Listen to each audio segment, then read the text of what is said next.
Hey guys, George here from the Football Chronicle, and I have, found a cure for insomnia, and that is watching France against Belgium. I can't believe I said I'd do a five things review of this game because, guys, honestly, this was terrible to watch. I was utterly bored watching this game.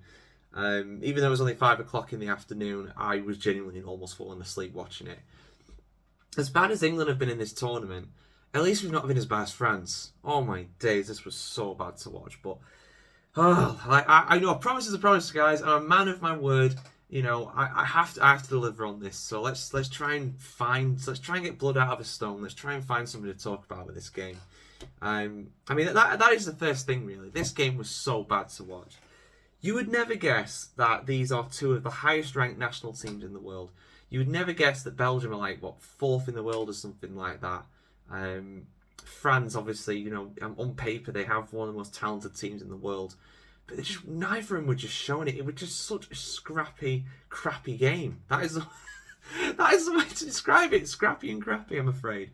So yeah, really bad. And even the goal, even the one goal for France, it was 1-0 win for France. I should tell you that. Even the goal was an own goal by Jan Vertonghen. France have still not scored in open play in this tournament. They've had two own goals and a penalty. That's all they've managed to get. It was just pure luck that they managed to win this one in towards the end. Obviously they got bodies forward and they deserve a bit for that, I suppose. But two shots on target from 19 shots in the game for France is extremely poor.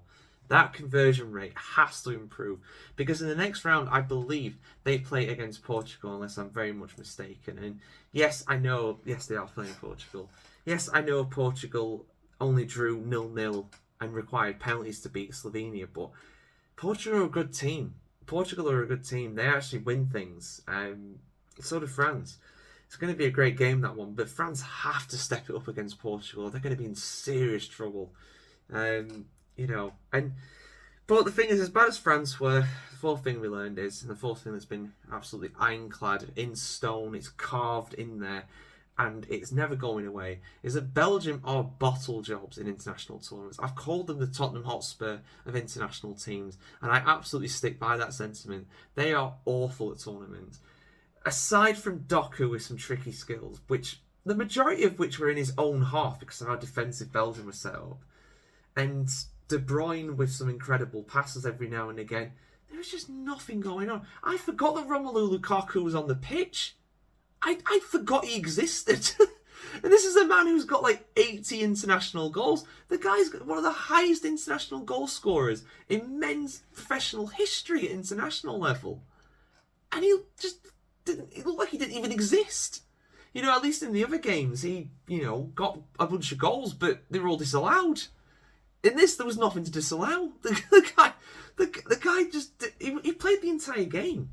It's not even like he was subbed off. He played the entire game, but it just might as well not have turned up. Belgium might as well have played with 10 men, just left Openda up front by himself. Honestly, it was a joke. And why the likes of Anthony Trossard didn't actually start is beyond me. I can't. Sorry, I call him Anthony Trossard. Mary's brother, Leandro Trossard. It didn't even come off the bench when Belgium were behind. Just stick him on. What have you got to lose at that point?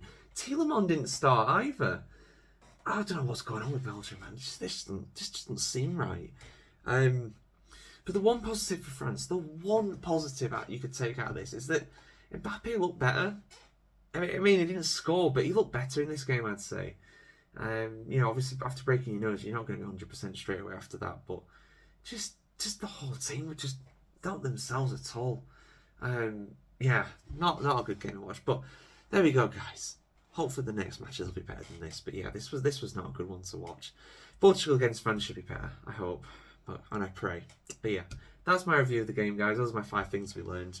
Just avoid watching France and Belgium in future. That's the biggest takeaway, to be honest.